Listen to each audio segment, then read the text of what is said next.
अस्सलाम वालेकुम। तो आज हम डिस्कस कर रहे हैं बैरेट एसोफेगस। तो बैरेट एसोफेगस क्या है? ये वैसे कॉम्प्लिकेशन है गर्ड की, और ये मेन कॉम्प्लिकेशन है गर्ड की, क्योंकि इसमें एसोफेजियल एडिनोकार्सिनोमा के काफ़ी ज़्यादा चांसेस होते हैं।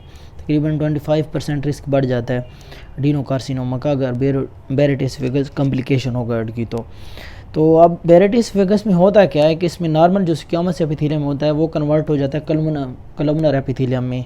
अब ये क्यों होता है? वैसे ये मेटाप्लेजिया होता है, इसे मतलब मेटाप्लेजिया बोलते हैं। मेटाप्लेजिया में क्या होता है कि जब स्ट्रेस बढ़ता है किसी एक ऑर्गन पर, तो उसकी वजह से वो अपनी सेल टाइप जो होता है वो चेंज कर लेता है। तो अब सेल टाइप कैसे चेंज करेगा? जैसा कि अब ये एसोफेगस है, इसके अंदर जो ये इधर टिश्यूज़ हैं, ये हैं स्क्वामस एपिथेलियम है इधर, ठीक है, मतलब स्क्वामस एपिथेलियम है।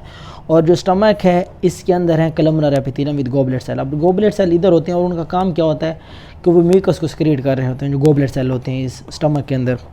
तो अब जब स्ट्रेस इधर बढ़ेगा इस जगह पे, अब वैसे नॉर्मल रूटीन में क्या होता है, जो एसोफेगस है इस पर स्ट्रेस क्या मतलब जो है उस जब स्ट्रेस बढ़ेगा, जब चेंज इन स्ट्रेस आएगा, जो मेन मेटाबॉलिज्म की डेफिनेशन उसमें होता है कि चेंज इन स्ट्रेस। तो स्ट्रेस चेंज का क्या मतलब है? अब जैसे नॉर्मल रूटीन में एसोफेगस का क्या काम होता है, बोलस इधर आता है, मतलब फूड जो हम खाते हैं तो उसका बोलस बनता है, वो इधर आके ऐसे चला जाता है स्टमक के अंदर। अब नॉर्मल रूटीन में तो इसे जस्ट बोलस की आदत है, या फूड की जो मतलब मुंह से आ रही है, हम खा रहे हैं तो वो इधर आ रही है। नॉर्मल रूटीन में इस पर जो स्ट्रेस पड़ता है वो बोलस का पड़ता है, मतलब उसे एक आदत है सिर्फ बोलस की, वे बोलस ही आएगा। अब अचानक से गैस्ट्रोएसोफेजियल रिफ्लक्स डिजीज़ की वजह से या दूसरे जो फैक्टर्स हैं उनकी वजह से, किसी भी वजह से एसिड रिफ्लक्स हो जाता है, मतलब गैस्ट्रिक कंटेंट वापस स्टमक में जाने लग जाते हैं, इधर एसोफेगस में जाने लग जाते हैं। अब जब गैस्ट्रिक कंटेंट इधर एसोफेगस में जा रहे होंगे तो इससे तो एसिड या किसी भी और दूसरे कंटेंट की आदत भी नहीं है इस तरह से। तो नॉर्मल रूटीन ये है कि अब फिजियोलॉजिकली अब जो बोलस आ रहा है वो इधर जा रहा है स्टमक में से, तो यही आदत है। अब ये अचानक से जब इधर वापस जाएगा, एसिड इधर वापस जाएगा, तो उसे इस चीज़ की आदत नहीं है एसोफेगस को, तो स्ट्रेस जो है वो चेंज हो गया।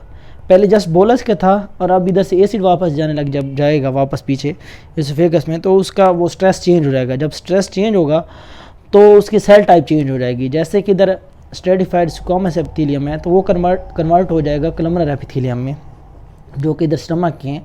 और जो ये होता है एसोफेगस, इसका जो होता है अपना डिफेंस सिस्टम वो कमज़ोर होता है काफ़ी बनस्पत इसके, क्योंकि उसे मतलब उसमें एसिड शेसिड नहीं आना होता, इस तरह का कुछ भी नहीं होता। तो इस वजह से उसका जो मतलब म्यूकस होती है, जो उसकी इनर लाइनिंग होती है वो नॉर्मल होती है, उसका डिफेंस सिस्टम इतना नहीं होता है कि उधर एसिड जाएगा तो जल्दी डैमेज हो जाएगा। तो अब होगा ये, जब ये स्ट्रेटिफाइड स्क्वामस एपिथेलियम कन्वर्ट हो जाएगा कलमनर एपिथेलियम में, तो इसकी जो लाइनिंग होगी वो इसकी तरह हो जाएगी, स्टमक की तरह होगी, तो फिर ये उस स्ट्रेस को बर्दाश्त कर सकेगा। गर्ड की जो मेजर कॉम्प्लिकेशन है वो है बैरेट एसोफेगस ना। तो अब क्या है कि अगर इधर परसिस्टेंट मतलब स्ट्रेस रहेगा, स्ट्रेस बढ़ता रहेगा, अगर आप स्ट्रेस को रिमूव नहीं करते, मतलब अगर एसिड इधर से जा रहा है एसोफेगस के अंदर, इधर से स्ट्रेस अगर रिलीज़ नहीं करते, हम उसका कोई भी मतलब सोल्यूशन नहीं ढूंढते, अगर ये लोअर एसोफेजियल स्फिंक्टर खुला रहेगा और स्ट्रेस मतलब ये एसिड इधर से जाता रहेगा, तो इस जगह पर स्ट्रेस बढ़ता जाएगा।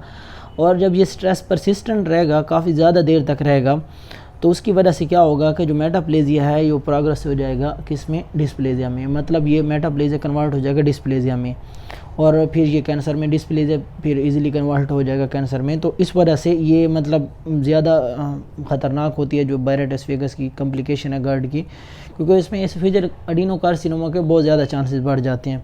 तो इसीलिए मतलब ये बहुत ख़तरनाक है और इसको जल्दी से जल्दी मतलब ट्रीट करना चाहिए बैरेट एसोफेगस अगर कॉम्प्लिकेशन आती है तो। अब हम देखते हैं इसकी काजेज़ और रिस्क फैक्टर्स और क्लिनिकल फीचर्स क्या हैं।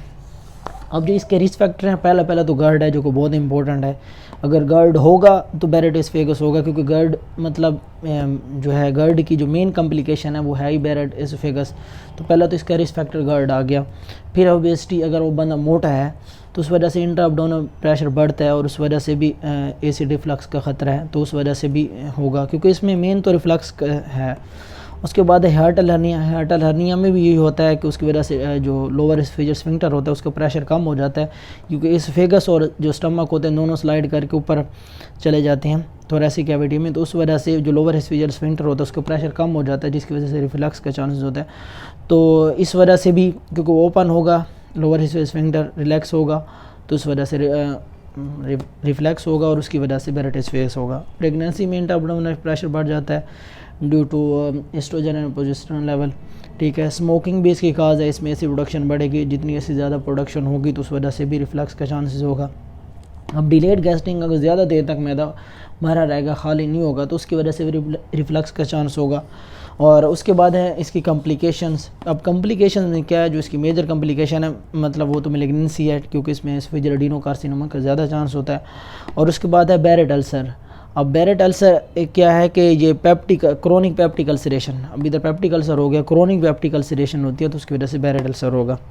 उसके बाद स्ट्रक्चर बनेंगे, क्योंकि इसका स्ट्रक्चर क्या मतलब होता है कि एसोफेजियल वो शॉर्ट हो जाएगा, एसोफेजियल जो मतलब शॉर्टनिंग हो जाएगी, उधर से फिर खुराक का आना जाना मसला होगा।